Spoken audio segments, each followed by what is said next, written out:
Well, I grew up playing here since I was like 6 years old. So, all these rinks, this ice complex, there's a gym up there that I used to train at. So this place is just special to me, I think if you grow up playing, Whitby minor hockey, I played all the way up my whole minor hockey career.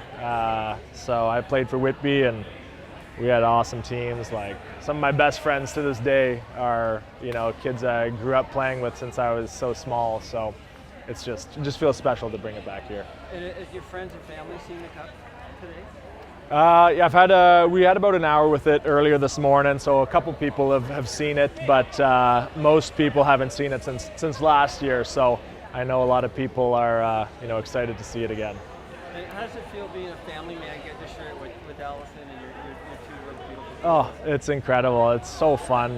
My wife is there with me through it all and supporting me. She's the one that I come home to after games and I can really lean on. And then obviously the kiddos, just seeing them grow up this past year, it's incredible. This year they're carrying their little Stanley Cups that we got them, and it's fun to see. It's just core memories.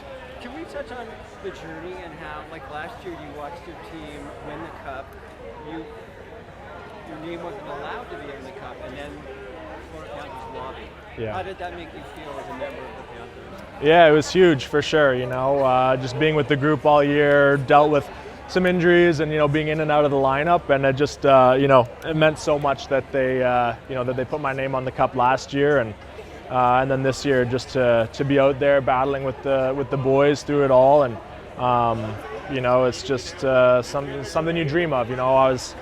Obviously I think that clip went pretty viral of Mo telling us that we're going to be, the line that he's sending out there for, the final buzzer, and it was a moment that I'll never forget. I can picture myself on the bench right there, him telling us, and that feeling I got, it just was so special, and it just meant the world to me. So it's just incredible. And what about your first playoff game this year, and you get the overtime winner against your Toronto Maple Leafs?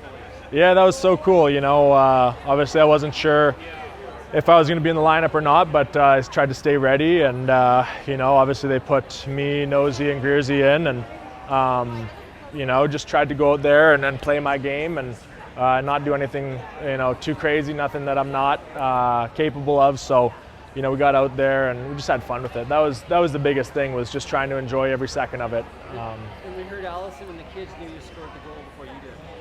Yeah, it was real funny because I think they gave it to Nose.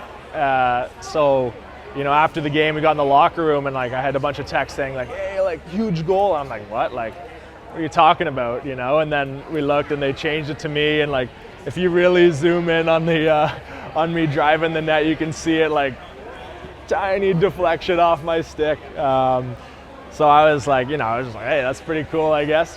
So that was fun. But at the end of the day, I don't think anyone was really caring about who scored or who got points. It was just about, hey, we got the win, and on to the next game now. And that was the mentality throughout playoffs. I gotta say, you look much friendlier in real life than when you were fighting Darnell Nurse. It's that was me. Touch on that was a real season, a serious change in the fight. Yeah, for sure. We stick together no matter what.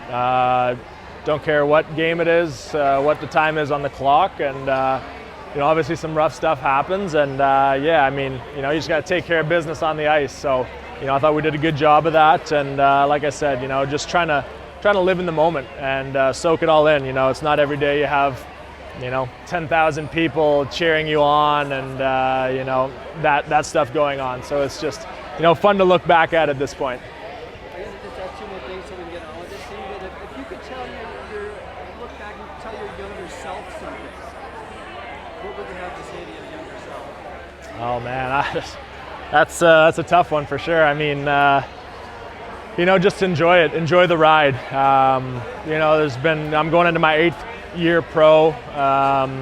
There's definitely hasn't been all Stanley Cups. It's been a lot of grinding it out, and a lot of hard times, and ups and downs. They happen, right? And I think if I could tell my younger self to just enjoy every second of it, that'd probably be the one thing I'd say. One person, past or present, who you thought of when you looked at the Cup. What would you say? Oh man, it's hard to say. You know, you think back of all the amazing players that have won. You know, Gretzky. You know, like Crosby. I don't know. Just like take a look. You pick a name on there. It's pretty darn cool. And I think for me, I know last year I kind of was just going through, you know, all the different teams, and you see names of great teams, great players, and just don't feel worthy to be on there with those amazing people. But you know, I'm just so blessed to have the opportunities that I have, and to be part of you know, this amazing group that we have in Florida. You know what? Like I said, I grew up playing here. I have so many awesome memories here, and you know, I love sharing it with all the kids and, you know, the people of this community that I grew up in, and you know, I don't know, maybe one day inspire the next generation. You know, I'm just a kid from Whitby that had a lot of fun and come across a lot of amazing people that helped me get here. So, you know, if I can pay it forward in any way I can, I'd love to do that today.